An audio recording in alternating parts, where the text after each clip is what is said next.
అందరూ ఒక్కసారి బైబిల్ పట్టుకోండి. ఇట్లాగా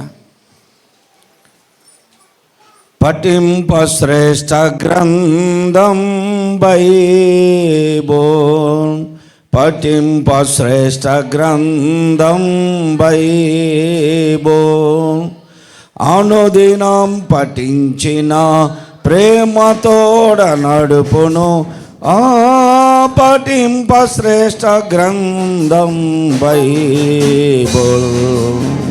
చిన్న ఏం చూసుకున్నా? పఠింప శ్రేష్ఠ గ్రంథం బైబిల్, పఠింప శ్రేష్ఠ గ్రంథం బైబిల్, అనుదినం పఠించిన ప్రేమతోడ నడుపును పఠింప శ్రేష్ఠ గ్రంథం బైబిల్. చాలు. ఎంతమంది బైబిల్ తెచ్చుకోవాలా? బైబిల్ లాగా తెచ్చుకోని వాళ్ళు కొంతమంది, బైబిల్ పట్టుకోవడానికి సిగ్గుపడి తెచ్చుకోని వాళ్ళు కొంతమంది. అవునా? ఒకవేళ మీరు సిగ్గుపడితే నాకు చెప్పండి, నేను మీకు ఇంటి దగ్గర నుంచి ఇక్కడ దాకా మోసుకొచ్చి మీకు ఇస్తా కూర్చున్నాక. సరేనా? బైబిల్ తెచ్చుకోవాలి, అందరూ బైబిల్ తేవాలి. యవనస్తులు పిల్లలు కూడా బైబిల్ తెచ్చుకోవాలి. కుందాం, బైబిల్ చదువుకుందాం అండి. అందరూ బైబిల్ తీయండి. 81వ కీర్తన 13వ వచనాన్ని చదువుకుందాం. అయ్యో, నా ప్రజలు నా మాట వినిన ఎడల, ఇశ్రాయేలు నా మార్గమును అనుసరించిన ఎడల ఎంత మేలు. 34వ కీర్తన 11వ వచనాన్ని చదవండి. పిల్లలారా, మీరు వచ్చి నా మాట వినుడి, యెహోవా యందలి భయభక్తులు మీకు నేర్పేదను. చాలు. ఇప్పుడు బైబిల్ చూడబాకండి. ఈ 2 రెఫరెన్స్లు త్వరగా ముగించుకుందాం అండి. చదవమన్నటువంటి వాక్య భాగంలో కీర్తనకారుడు చెబుతున్నటువంటి మాట. ఆయన చెబుతున్నాడు, కీర్తనకారుని ద్వారా దేవుడు మాట్లాడుతున్నాడు. ప్రధాన గాయకునికి అన్నప్పుడు అది యేసు ప్రభు వారికి పోల్చబడింది. దేవుడు చెబుతున్నటువంటి మాట ఏమిటంటే, అయ్యో అయ్యో అయ్యో అని కేక ఎప్పుడు పెడతారు? ప్రమాదం జరిగినప్పుడు, అవసరం కలిగినప్పుడు. ఇక్కడ ఏ ప్రమాదం జరిగిందని ఇప్పుడు దేవుడు అయ్యో అన్నాడు? మనుష్యులు ఉన్నటువంటి పరిస్థితులను బట్టి, వారు నశించిపోతున్న తీరును బట్టి దేవుడు అంటున్నాడు, అయ్యో నువ్వు పాడైపోయావా, నా మాట ఇంటే ఎంత బాగుండేది. కొన్ని సందర్భాల్లో కొంతమంది మరొకరిని చూసి అంటూ ఉంటారు, అలా పాడైపోయావు, నా మాట వింటే బాగుపడేవాడివి. అలా నష్టపోయావు వ్యాపారంలో, నా మాట వింటే వ్యాపారంలో లాభం వచ్చేది. ఒక రైతు మరో రైతుతో అంటున్నాడు, నీవు అంతగా పొలం పురుగు పట్టి బూడిద తెగులు వచ్చేసి పాడైపోయింది చేనంతా. నా మాట విని నేను చెప్పిన మందు చల్లితే బాగుండేది. ఎవరైనా నష్టంలో ఉన్నప్పుడు మరొకరు తెలిసినటువంటి వారు సలహాలు సూచనలు ఇస్తూ ఉంటారు. దేవుడు చెబుతున్నాడు ఇప్పుడు, అయ్యో నా ప్రజలు వీళ్ళు, మళ్ళీ బయట వాళ్ళు కాదు. ఎందుకు వాళ్ళ మీద నీకు అంత ప్రేమ, అంత కోపం అంటే నా ప్రజలు. ఎందుకు వాళ్ళ గురించి అంత బాధపడతామంటే, నా బిడ్డలయ్యా, నా కడుపున పెట్టని బిడ్డలయ్యా అని మీరు తల్లిదండ్రులు ఎన్నో సందర్భాల్లో అనుకొని ఉంటారు కదా. మన కన్న తండ్రి ఇప్పుడు సృష్టికర్త అయినటువంటి దేవుడు, నువ్వు పాడవుతుండే చూసి, నశించిపోతుంటే చూసి, నరకాగ్నికి సమీపంగా ఉంటే చూసి, దేవుని మాట వెనుక ఎలా చెడిపోయావో ఆయన చూసి ఇప్పుడు అంటున్నాడు, అయ్యో నా పిల్లలు వీళ్ళు, నేను రక్తమును గార్చి నా స్వరక్తమునిచ్చి వీరిని నేను కన్న సాతాను చేతిలో నుండి విడిపించా, నా స్వాస్థ్యముగా చేసుకున్న వారు నా మీదే ఇప్పుడు తిరగబడ్డారు. బాధ ఉండదా? నీ పిల్లలు నీ మాట వినకుండా తిరుగుతుంటే నీకు బాధ ఉండదా? తల బాదుకోవా? గుండెలో బాదుకుంటావు కదా. ఇంతకాలము పెంచి పెద్ద చేసినటువంటి పిల్లలు మన మీద తిరుగుబడితే, మన మాట వినకపోతే ఆ బాధ ఆ తల్లిదండ్రులకే తెలుస్తుంది. ఒక తండ్రిగా నేను నా కుమారుని కొట్టాను అంటే ఎందుకు కొట్టాను ఆ బాధ నాకు తెలుసు. సరైనటువంటి మార్గంలో పెట్టడానికే. పక్కన వాళ్ళు అంటారు, ఎదుగుని పిల్లలు ఎందుకు కొట్టాను? సరిచేయటం కోసమే. నా తండ్రి నన్ను ఎన్నోసార్లు కొట్టాడు. శారీరకమైన తండ్రి కొట్టాడు, నా పరమ తండ్రి కూడా ఎన్నోసార్లు నన్ను కొట్టాడు. నేనే అసలు భయంకరమైన తప్పు చేసినప్పుడు ఏమో ఏమనలేదు కదా మా నాన్నగారు, అంటే తెలియదుగా.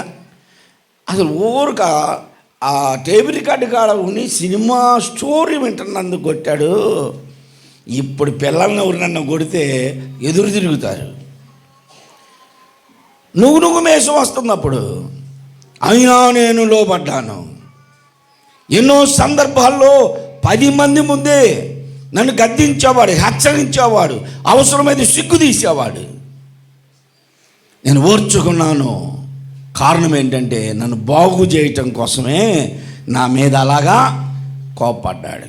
ఈరోజు ప్రియ సహోదరి సహోదరులారా, ఈ మాటలు నీ కొరకే. ప్రభు నీతోనే మాట్లాడుతున్నాడు. ఈ మాటలు నీ హృదయంలోనికి చేరని. నిన్ను గూర్చి ప్రభు తలబాదుకుంటున్నాడు.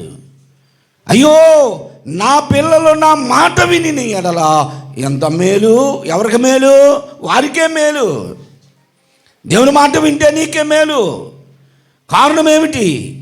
నువ్వు పోగొట్టుకున్న ఆత్మీయ స్థితి ఏమిటో నీకు తెలుసు.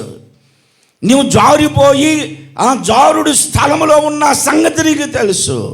ఎక్కడ కూలిపోయావో, ఎక్కడ పడిపోయావో, ఏ స్థితిలో పతనానికి దిగజారావో నీకు తెలుసు. ప్రార్థనా జీవితం కలిగి ఉన్నావా? ఆధ్యాత్మికమైన జీవితం కలిగి ఉన్నావా?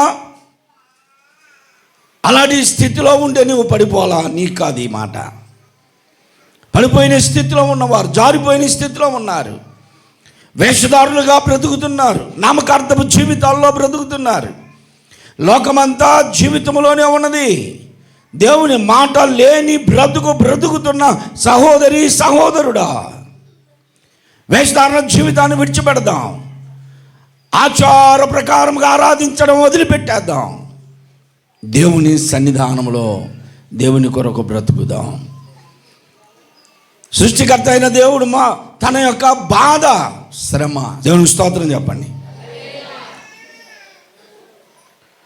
మనం ఏ స్థితిలో ఉన్నామో మన స్థితిని జ్ఞాపకం చేస్తున్నాడు దేవుడు. నా పిల్లలు నా మాట విని ఎడల ఎంత మేలు, వారికి మేలు. నిత్య నరకాగ్నికి వెళ్లకుండా వారిని నేను కాపాడుతా. నిత్య నరకాగ్నికి జోగాడుతున్నటువంటి వారిని చూసి ఎంత వేదన చెందుతున్నాడు దేవుడు. నా ప్రజలు నా మాట విని ఎడల ఎంత మేలు. ఇశ్రాయేలు నా మార్గములను అనుసరించిన ఎడల ఎంత మేలు. దేవుని మాట విన్నట్టు నటించిన ఆయన మార్గమును అనుసరించట్లా. క్రొత్త నిబంధనలో ఈ మాటకు సంబంధించిన ఉపమానం యేసు ప్రభు వారు చెప్పారు. ఒక తండ్రి తనకున్నటువంటి 2 కుమారుల దగ్గరికి వెళ్ళి, పెద్దోడి దగ్గరికి వెళ్ళాడు. పొలంలో ద్రాక్ష తోటలో ఆ కాయలు కోపియాలి, ఆకులు తుంచేయాలి, కిందంతా శుభ్రం చేయాలి, నీళ్ళు పెట్టాలి, వెళ్ళు అంటే ఆ పెద్ద కుమారుడు అన్నాడు, వెళ్తాను నానా, నీకేం దిగులు లేదు, నువ్వు వెళ్ళు, ఏ పని మీద వెళ్తాను, వెళ్ళి అన్ని పనులు చేపిస్తానులే అన్నాడు. చిన్నవాడికి చెబితే చిన్నవాడు అన్నాడు, వెళ్ళను. పెద్దోడు వెళ్ళనంటే చిన్నోడికి చెప్పాడు. పెద్దోడు నేను వెళ్ళను, నాకు పనులు ఉన్నాయి, నాకు చాలా పనులు, నేను వెళ్ళను పో అన్నాడు. చిన్నోడి దగ్గరికి వచ్చారే, పెద్దోడు వెళ్ళను అంటున్నాడు, నువ్వన్నా వెళ్ళి ఆ పనులు చెప్పు అంటే, డాడీ నీకెందుకు, నువ్వు వెళ్ళు, నువ్వు వచ్చేసరికి నేను అన్నీ చెడగొట్టి పెడతానా, అంత క్రమంగానే అన్నీ చేసి పెడతానన్నాడు. తండ్రి వెళ్ళిపోయాడు. సాయంత్రానికి తిరిగి వచ్చేసరికి వెళదానన్నా వాడేమో హాయిగా దుప్పడదాన్ని నిద్రపోతున్నాడు. వెళ్ళనన్నా వాడేమో పొలంలోకి వెళ్ళి అన్ని పనులు చక్కబెట్టి నీటుగా చేసి వచ్చాడు. అదినాను ఉన్నటువంటి ప్రవక్తలు మరి శిష్యులను బట్టి యేసు ప్రభు ఉపమానం చెప్పాడు. అదే ప్రకారముగా ఈ దినాన చాలామంది ఉన్నారు. క్రీస్తు రక్తం చేత కడగబడినటువంటి వారు, పాపముతో లోకములో శాపంతో మాకింక పని లేదని ఒప్పుకున్నటువంటి వారందరేమో మరణాలోకంలోనే ఉంటున్నారు. ఒక విషయం తెలుసా, అన్యజనులు క్రైస్తవులు కాని వారు మనకంటే నీతిమంతులుగా బ్రతికే వాళ్ళు లేరనుకున్నారా? నిజమునకు దేవుళ్ళు కాదని తెలిసిన ఆ దేవుళ్ళ ఎదుట వారు యథార్థంగా ఉంటున్నారు. నిజమైనటువంటి దేవుడు అగ్ని కణముల వలె మండించగలిగిన దేవుడు, భగభగా మండిపోతున్నటువంటి అగ్ని కాంతిలో ఉన్నటువంటి దేవుడు అని తెలిసి ఈయన పిల్లలేమో ఎలా ఉన్నారు? నామకార్థపు జీవితాల్లో ఉన్నారు. అందుకనే ప్రభు అంటున్నాడు, నా పిల్లలు నా మాట విని నీ ఎడల ఎంత మేలు. ఇశ్రాయేలీయులు నా మార్గమును అనుసరించిన ఎంత మేలు. లేదు, వారికి దూరం అయిపోయిందంట. దూరమైంది. మీరు ఆ మార్గమునకు దూరం అయిపోయారు, నిత్య నరకాగ్నికి వెళుతున్నారు. ఇప్పుడైనా నువ్వు దేవుని మాట వినగలవా? ఇప్పటికైనా వింటావా? దేవుని మాట ఆకాశమైనది, భూమి అయినది. యెషయా గ్రంథంలో పిలిచాడు, ఆకాశమాలకి యుగమో, నేను పిల్లలను పెంచి గొప్పవారిగా చేసి వారు నా మీద తిరుగుబడుతున్నారు. ఎద్దు తన కామందు ఎరుగును, కాడితే తన సొంతగాని దొడ్డి తెలుసుకొను, నా పిల్లలకి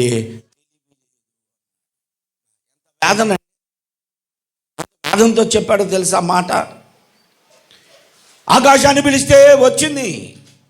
ప్రాణ గ్రంథంలో మనం చూస్తాం 20:11 భూమి ఆకాశం అని ఎదుట సాక్ష్యం ఇచ్చి వారి దగ్గర ఉన్నటువంటి మృతుల్ని అప్పగించేసి వెళ్ళిపోయినాయి. సముద్రము ఆయన పిలవగానే వచ్చింది. సముద్రము దేవుని మాట విన్నది. సముద్రమా, ఇదిగో నా పిల్లలు ఇప్పుడు ఆ అవతల ఒడ్డుకి వెళ్ళాలి, మార్గం ఏర్పరచంటే అంతా చీలిపోయింది. సముద్రం ఆయన మాట విన్నది. యేసు ప్రభు వారు సముద్రం మీద నడిచి వస్తుంటే ఆయన పాదములు తాకగానే ఆ పాదముల కింద నీరు బాటను ఏర్పరిచిని. ఆయన గద్దించగా గాలియు సముద్రమును నిమ్మలమాయను. గాలి ఆయన మాట వింది, సముద్రం ఆయన మాట వింది, ఆకాశం ఆయన మాట వింది, భూమి ఆయన మాట విన్నది.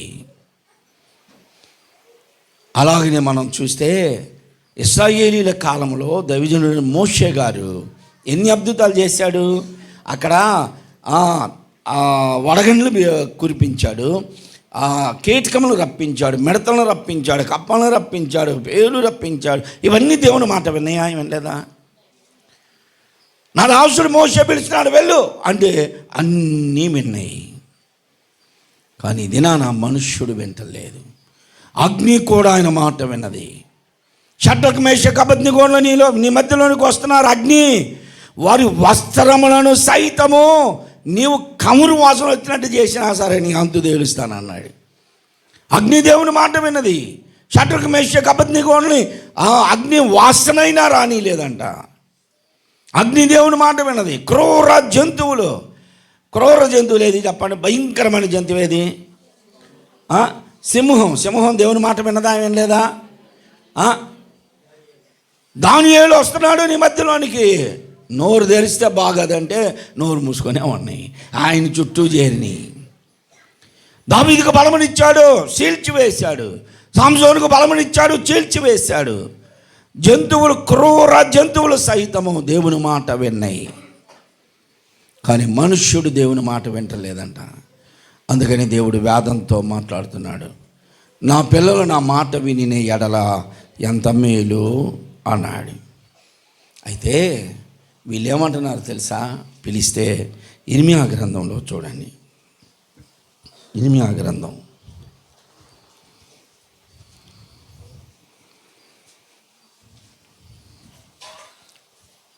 6:17 చూడండి.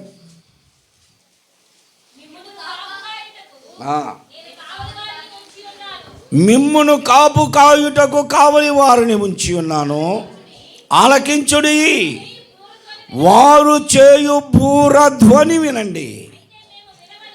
అంటే ఎవరో కావలి వారు ఎవరు? సేవకుడు. ఇప్పుడు అప్పుడేమో ప్రవక్త స్థానంలో సేవకుని ఉంచాడు దేవుడు. దేవుని ప్రజలతో దేవుడు చెబుతున్నాడు, ఇదిగో మీ మీద కావలి వారిని ఉంచాను అన్నాడు. కావలి వారు నిద్రపోతారా? కావలి వారు అంటే సెక్యూరిటీ గార్డ్స్ అంటారు ఇప్పుడు. ఇంతకుముందు గుర్రకోళ్ళు అనేవాళ్ళు. నిద్రపోరు వాళ్ళు. తెల్లవారుజామున ఇంటి చుట్టూ కావలి ఉంటారు. ప్రవక్త కావలివాడు ఆ దినాల్లో, పాత నిబంధనలో. కొత్త నిబంధనలోకి వచ్చేసరికి సేవకుడు కావలివాడు. ఆలకించండి, మీ మీద కావలి వారిని ఉంచాను.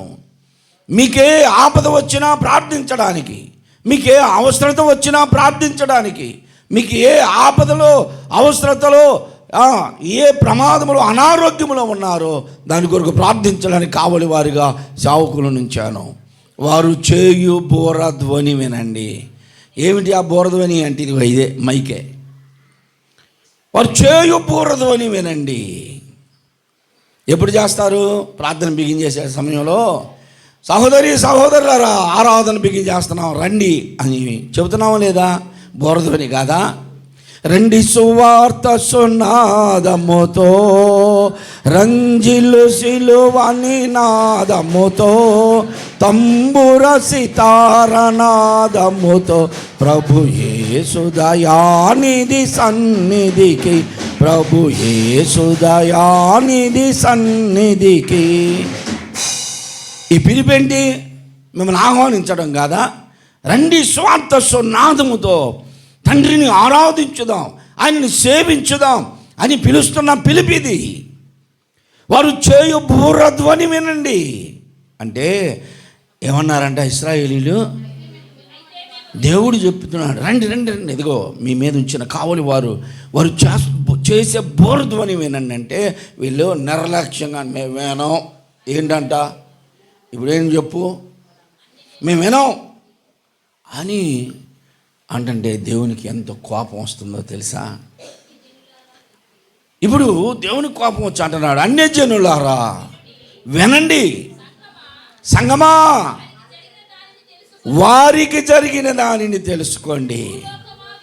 ఎవరికి జరిగిన ఇప్పుడు సంఘమా అంటే ఇప్పుడు ఉన్నటువంటి సంఘం, వధువు సంఘం. ఈ సంఘముతో చెబుతున్నాడు, వారికి జరిగిన సంగతి నీవు తెలుసుకో. ఎవరు వారు అంటే కావలి వారి బూరధ్వని వినమన్నారే. ఇశ్రాయేలీల ప్రజలు, దేవుని పిల్లలని పేరు పెట్టబడిన వారు, దేవుడు కావలి వారిని ఉంచి బూరధ్వని వినమంటే మేము వినం అని నిర్లక్ష్యంగా ఉన్న వారికి జరిగిన సంగతి వినండి అని ఈరోజు నీకే చెబుతున్నాడు. సంఘంలో ఉన్న వారికి, అన్యజనులారా రండి, వీరికి జరిగిన సంగతి చూడండి. చదమ్మా. భూలోకమా విను, ఈ జనులు నా మాట వినకున్నారు, నా ధర్మశాస్త్రమును విసర్జించారు. కనుక తమ ఆలోచనకు ఫలితం, వారి ఆలోచనకి తగిన ప్రతిఫలము కీడు నేను ఇస్తున్నా అన్నాడు. ఎంత విచారం అండి ఇది, ఎంత విచారం. యేసు ప్రభు ఏమన్నాడు క్రొత్త నిబంధనలో? కుమారుడు గుడ్డును అడిగితే తండ్రి పామునిచ్చునా అనలేదా? మీ పిల్లలు ఇప్పుడు క్రిస్మస్ వచ్చేసింది, మామూలుగా మీరు ఏదో తెచ్చారనుకో ఒక జత, ఇసురేసి నాకు ఇవ్వద్దు, మరి ఏం కావాలరా అంటే బూట్ కట్టంట, పెన్సిల్ కట్టంట, బ్యాగీ ప్యాంట్లు అంట, ఇంకేంటి చెప్పండి మా, కార్గో ప్యాంట్లు, హాఫ్ జీన్స్, ఫుల్ జీన్స్, టాంగ్ జీన్స్ అవి వేసుకొని ఎలా నడుస్తున్నారు? ఏదో గడ్డలు వచ్చిన వాళ్ళు లాగెట్టు నడుస్తున్నారు, గడ్డలు వచ్చిన వాళ్ళు నడిచినట్టు ఎట్లా నడుస్తున్నారు. అదొక స్టైల్ అంట. మరి అదేదో అర్థం కావట్లేదు ఇప్పుడు. ఇది ఒక జేబు, కింద ఒక జేబు, వెనక 2 జేబులు, అటు జేబులు. నాకు ఒక్క జేబు కొట్టమంటే నాకు ఆయన పైన కుట్లేసాడు జేబు లేకుండా. ఇన్ని జేబులు పెట్టి నడక మారిపోయింది. ఇదివరకు ఎవరో గడ్డలు వస్తే నడిచేవాళ్ళు అలాగా. ఇప్పుడు స్టూడెంట్స్ మరి అదేంటో, ఇంకా కొంతమందికి అయితే బెల్ట్ లూజుకు పెట్టి ఇక్కడ దాకా దారితే ఈ పలారం కొంచెం పచ్చేటప్పుడు చూడాలి వీళ్ళకి. ఆ ప్యాంట్ అక్కడికో వచ్చింది, అదేంటంటే డ్రాయిలు కనపడాలి ఫాస్టర్ గారు అని. ఓరి సిగ్మ పద్ధతి నచ్చట్ల పిల్లలకి. ఇప్పుడు తల్లిదండ్రులు తెచ్చినవి నచ్చట్లా, తల్లిదండ్రులు తెచ్చిన బట్టలు నచ్చట్లా పిల్లలకి, మనం తెచ్చినవి నచ్చవు. అందుకని వాళ్ళకి మీ ఇష్టం అంటే పాడైపోతారు. మా నాన్నగారు చనిపోయే వరకు కూడా మా నాన్నగారు తెచ్చిచ్చిన బట్టలే వేసుకున్నాను నేను. నాకు పెళ్ళి అయ్యే వరకు కాటన్ నిక్కరు, కాటన్ ప్యాంటు, కాటన్ షర్ట్లు ఇవే తప్ప ఏ రోజు డిజైన్ వేయలే. ఆ చిన్నప్పుడు ఎప్పుడో ఇటు బెల్టు అల్లు రామలింగ వేసుకుంటారు చూసారా, అవి వేసేవాళ్ళు అయ్యే కట్టుకొని తిరిగాం, మాకు తెలియదు అయ్యి. ఇప్పుడు పిల్లలకి చిన్న పిల్లలు ఉన్నారు చూసారా, వాళ్ళకు కూడా ఎంత స్టైల్గా వచ్చినాయో బట్టలు. పిల్లలు తల్లిదండ్రుల మాటను అర్థం చేసుకోవట్లా. తల్లిదండ్రులు ఎందుకు చెబుతున్నారో వినరో, నువ్వేంటి చెప్పేది అనే స్థితికి వచ్చారు ఇవాళ. కాబట్టి తల్లిదండ్రులు ఎంత బాధపడుతున్నారు. పరమ తండ్రి అయిన దేవుడు కూడా అంటున్నాడు, ఇదిగో సంగమా నేను రక్తమును కార్చి మిమ్మల్ని కొన్నా, మీరు వినండి. మీరు వినకపోతే మీ గతి కూడా అలాగే ఉంటుందంట. ఎలాగా? అదిగో ఇశ్రాయేలుకి జరిగింది, అలాగనే జరిగిద్ది మీకు. అన్యజనులారా వినండి, ఆకాశమా విను, భూమి విను. తండ్రి కుమారుడు గుడ్డును అడిగితే తండ్రి పావుని ఇవ్వడు కదా, ఎప్పుడు ఇవ్వడు కదా. కుమారుడు రొట్టెను అడిగితే రాళ్ళుని ఇస్తాడా? మీ పరలోకపు తండ్రి అంతకంటే శ్రేష్టమైన వాటిని మీకు ఇస్తాడు. దేవునికి స్తోత్రం. నాకంటే కూడా మీ అందరికీ బాగా అనుభవం. దేవుడు మీకు ఎన్ని మేలులు చేశాడో, ఎంత ప్రమాదాలు తప్పించాడో ఇక్కడ అనుభవించిన వారందరికీ తెలుసు. దేవుని మాట వింటున్నావా?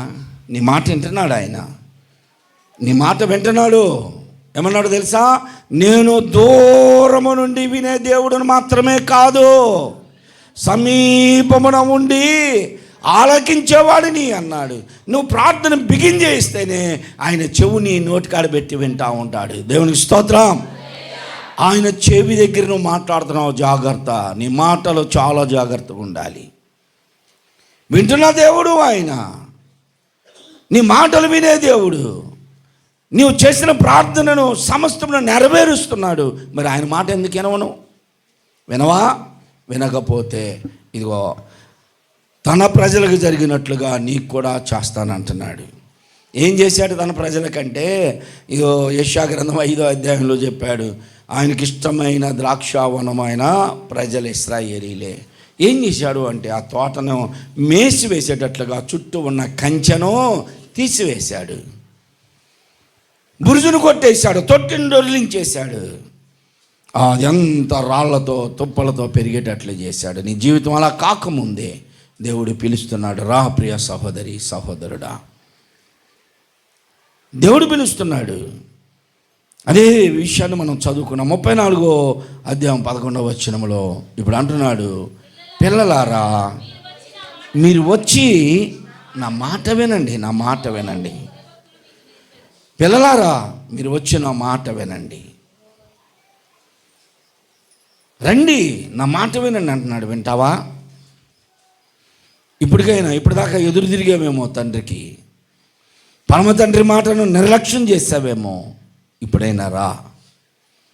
ఆయన ఏమంటున్నాడంటే, పిల్లలారా మీరు వచ్చి నా మాట వినండి, వింటే యెహోవా యందు భయభక్తులు కలిగి ఉండుట ఎట్టిదో మీకు నేర్పిస్తాను, రండి. ఎందుకు వినాలయ్యా? ఎందుకు నేర్చుకోవాలంటే నువ్వు బ్రతకాలనుకుంటున్నావు కదా. బ్రతకకోరు వారు ఎవరైనా ఉన్నారంటే అందరూ బ్రతకాలనుకుంటున్నారు కదా. నువ్వు బ్రతకాలి అంటే దేవుని మాట విను. అందుకని యేసు ప్రభు 40 రోజులు ఉపవాసం ఉండి అలిసిపోయి లేచి దప్పికతో తల్లడిల్లుతూ వస్తుంటే సైతానుకి అర్థమైపోయింది. సైతాను ఏమన్నాడు తెలుసా? అబ్బా, ఇప్పుడు ఈయన 40 రోజులు ఉపవాసం ఉన్నాడు, 40 రోజులు ఆకలితో ఉన్నాడు, నీళ్లు కావాలి, ఇప్పుడు గొంతు ఎండిపోతుంది, ఇక్కడే ఈయన శోధిస్తానని చెప్పేసి వచ్చాడు. వచ్చి అంటున్నాడు, నువ్వు నిజంగా దేవుని కుమారుడు అయితే అనుమానం కలిగిస్తాడు, లేకపోతే రోషం కలిగిస్తాడు, పౌరుషం వచ్చేటట్టు మాట్లాడతాడు. అబ్బో పెద్ద భక్తురాలు లేను. ఎంతమంది అంటారు మనల్ని, నువ్వు ఒక పాస్టర్లే, నన్ను కూడా అన్నారు. అయినా నేను రాసుపడాల, నేను పాస్టర్నే కాబట్టి నేను రాసుపడాల్సిన పని లేదు అని రోషం వచ్చేటట్టు చేస్తారు. యేసు ప్రభు దగ్గరకు వచ్చి, సాతాను, నువ్వు దేవుని కుమారుడు అని చెప్పుకుంటున్నావు కదా, మరి దేవుని కుమారుడు అయితే నీకు శక్తి ఉందిగా, దేవుని కుమారుడు అయితే నువ్వు చెప్పినట్టు జరిగిద్దిగా అని యేసు ప్రభువు 40 రోజులు ఉపవాసం తర్వాత వస్తుండే సాతాను ఎక్కడ శోధించాలో, ఏ విషయంలో శోధించాలో అక్కడే శోధిస్తాడు. యవనస్తులనేమో ప్రేమలో శోధిస్తాడు, పెళ్ళైన వాళ్ళనేమో అక్రమ సంబంధంలో శోధిస్తాడు, తిండిపోతులకేమో తిండికాడు శోధిస్తాడు, చిన్నపిల్లలకేమో వాళ్ళకి తగ్గట్టుగా శోధిస్తాడు. ఇప్పుడు ఆకలితో ఉన్నారు కనుక ఇప్పుడు ఏం చేశాడు? వచ్చి ఈ రాళ్ళన్నీ అవన్నీ గుండ్రంగా ఉన్నాయి అంట. రాళ్ళు చూస్తే ఆకలితో ఉన్నవాడికి రాళ్ళు రొట్టెలా కనపడ్డాయి. కాబట్టి ఇప్పుడు అన్నాడు, ఈ రాళ్ళన్నీ ఒక్కసారి రొట్టెలవును కాక అవుతాయి కదా అన్నాడు. నువ్వు దేవుని కుమారుడుగా అన్నాడు. ఇప్పుడు యేసు ప్రభు రోషం, నేను దేవుని కుమారునే రా, ఇప్పుడు చూడు అవుతి అని అలా అన్నాడు. శాంతి నివాసంలో కృష్ణాగని వచ్చి ఎట్టాగంటే నీళ్ళు అయిపోయినట్టు అయ్యే అనుకో. ఇప్పుడు మనందరికి ఏం చెప్పేవాడు? సాతాను ఏం బోధించేవాడు మనకి? నేను చెబితే మీ దేవుడే విన్నాడు, మీరెంత ఆప్టరాలు అనేవాడు. ఇప్పుడు మనం కూడా యేసు ప్రభువే సాతాను మాట విన్నాడు, విని రొట్టెలను చేశాడు, మనం కూడా సాతాను మాట వినాల్సిందే అనుకుంటాం. అందుకని యేసు ప్రభు ఏమన్నాడు తెలుసా? మనుష్యుడు రొట్టె వలన మాత్రమే బ్రతకడు, దేవుని నోటి నుండి వచ్చే ప్రతి మాట వలన బ్రతుకుతారు. అందుకే ప్రభు ఇప్పుడు పిలుస్తున్నాడు, పిల్లలారా రండి, నా మాట వినండి.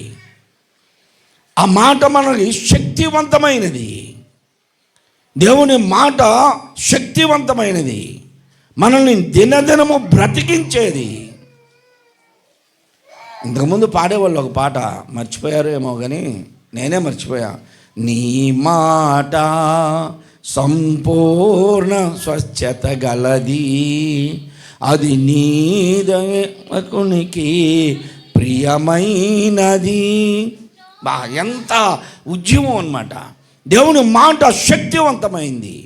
ఆ మాట ద్వారా మనం బ్రతుకుతాం. వెళ్దామా ఇప్పుడు ప్రభు దగ్గరికి? ప్రభు పిలుస్తున్నాడు, రండి నా మాట వినండి. యెహోవా యందు భయభక్తులు కలిగి ఉండుట ఎట్టిదో మీకు నేర్పిస్తా. అంతే. నువ్వు ఉన్నావు, భక్తి కలిగి ఉన్నావు.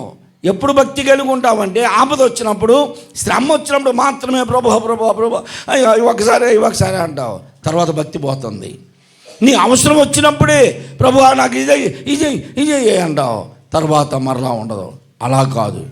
నిజమైనటువంటి భక్తి ఏమిటో, నిజమైన భయం ఏమిటో మీకు నేర్పిస్తాను, రండి అని పిలుస్తున్నాడు. ప్రభు యొక్క రక్త మాంసాల్లో పాలు పొందబోతున్నాం.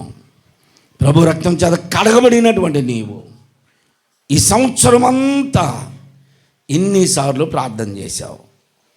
ఎన్నిసార్లు? నేను రోజుకు 3 సార్లు చేసుకుంటానండి అంటారు కొంతమంది. ఎప్పుడంటే ఉదయం టిఫిన్ చేసేటప్పుడు, మధ్యాహ్నం భోజనం చేసేటప్పుడు, సాయంత్రం మళ్ళీ భోజనం చేసేటప్పుడు.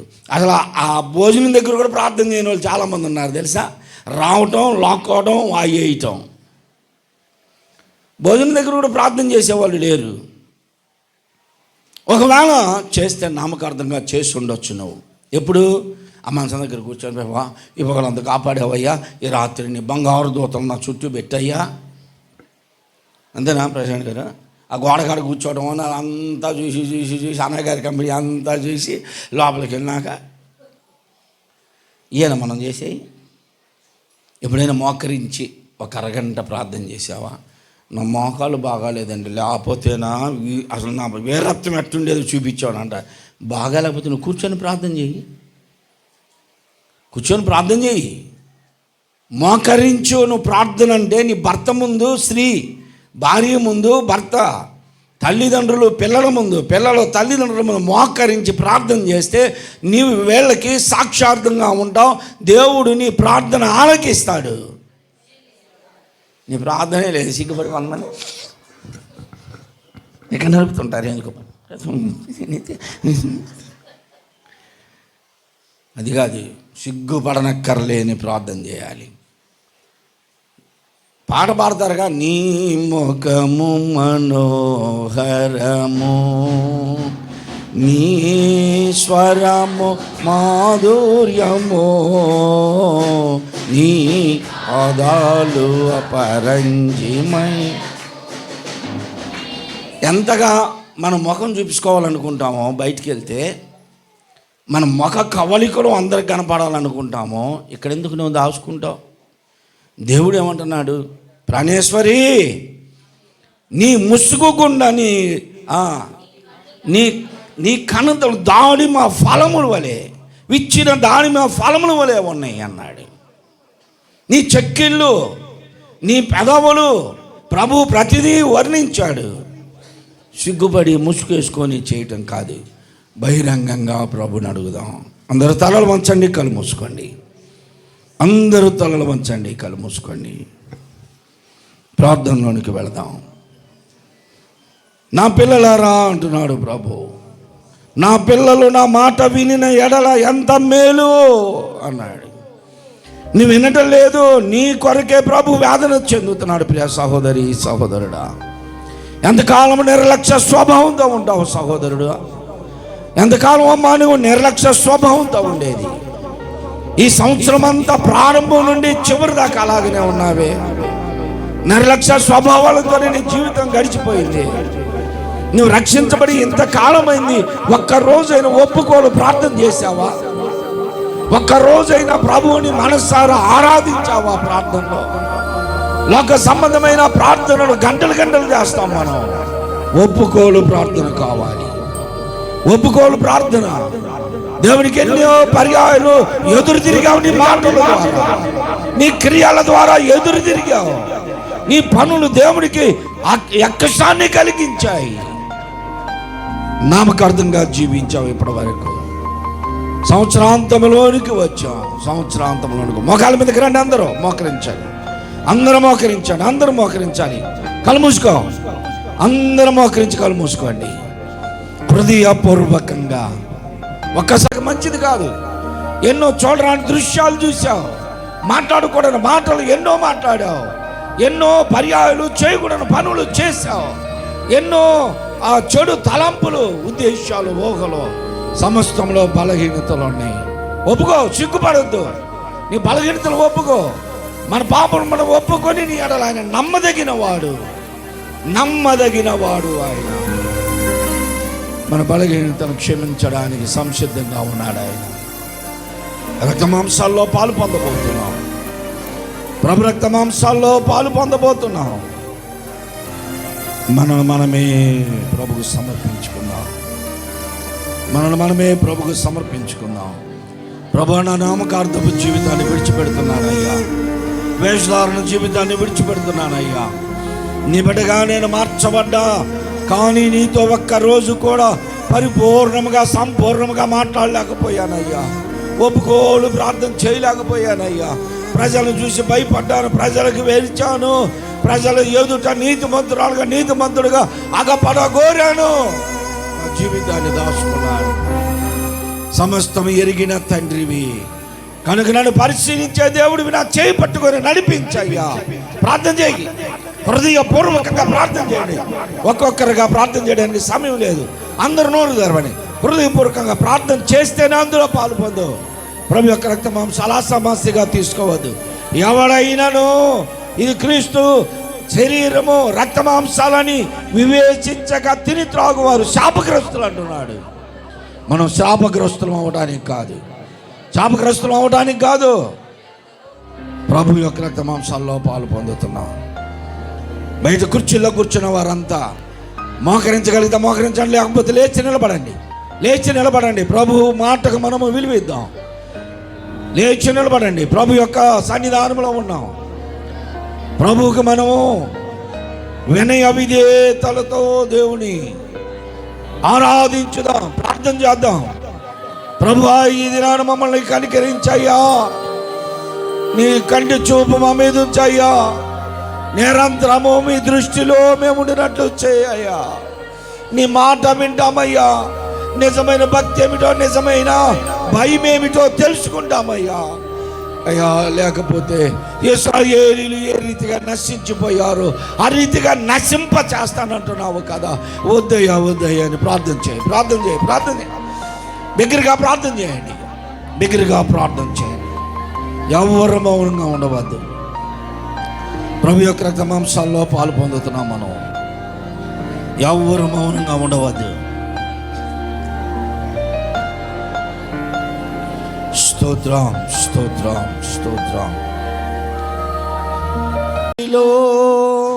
శీలాను నేను అనుక్షణము నన్ను చెక్కుము, శిల్పి చేతిలో శీలాను నేను అనుక్షణము నన్ను చెక్కుము.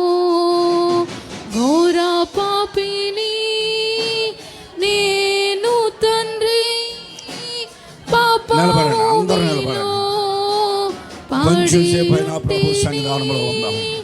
ఘోర పాపిని నేను తండ్రి,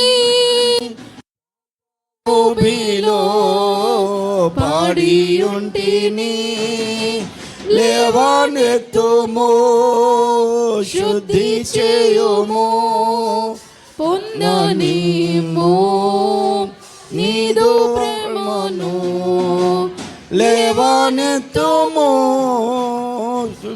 చేయుము, పొందనిము నీదు ఆత్మను. నీ చేతితో నన్ను పట్టుకో. అందరూ మనస్ఫూర్తిగా ప్రార్థన చేయండి. ఒప్పుకోలు ప్రార్థన. ప్రభు రక్త మాంసాల్లో పాలు పొందబోతున్నాం కనుక హృదయ వేదనతో మనము దేవుని ఆరాధించి మన జీవితాన్ని సరి చేసుకుందాం. నన్ను చెక్కుము.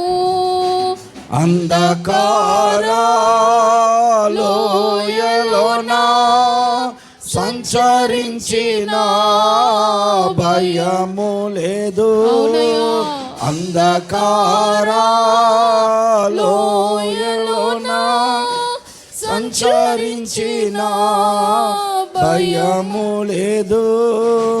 నీ వాక్యం శక్తి గలది, నా త్రోవకు నిత్య వెలుగు.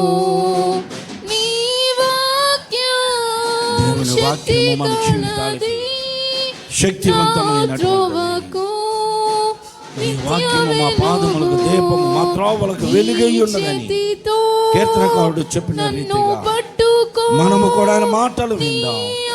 నిజమైన భక్తి ఏమిటో, భయం ఏమిటో నేర్చుకుందాం. యథార్థను ఏలు రాక్తమో ఇంపైన యూటాగు, ఓ పాపియాందు మోన్గమో పాపము పోవోనో, యేసుండు నాకు మారుగా ఆశీర్వజావాగా,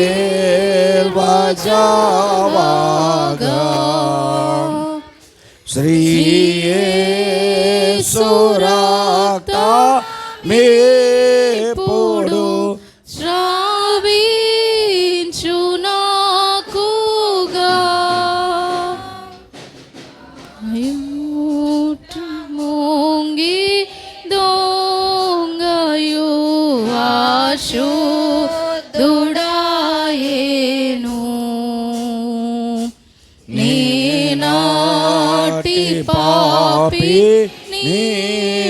ఇప్పుడు నేనందమోన్గోదు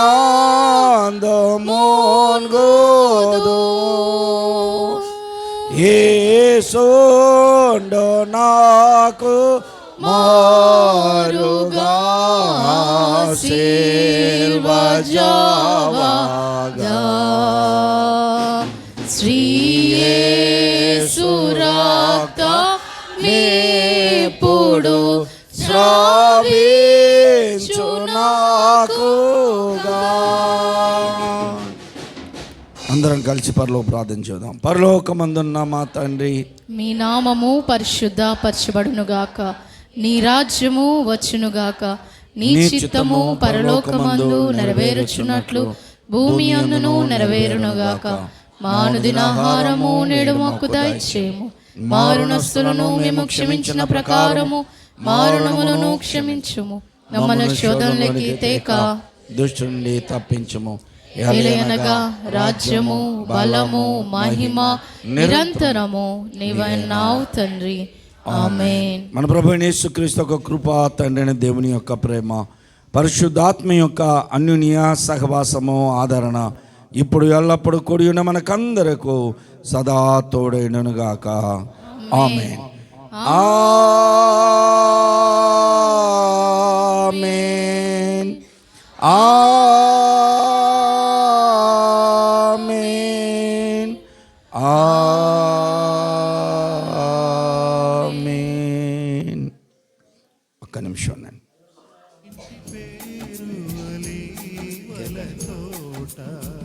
ఒక చిన్న మాట వినండి. ఇంటి పేరు పశువుల పాక, పక్కింటి పేరు వలీవల తోట.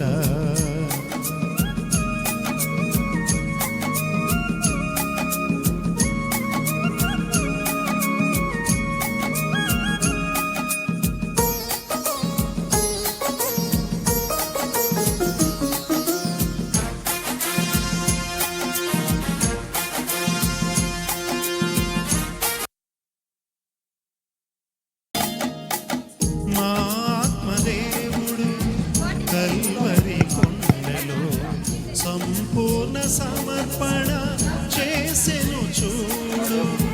మా ఆత్మదేవుడు త్వరగా పెట్టండి అక్కడ కేకు. బ్రదర్స్ అంటావు.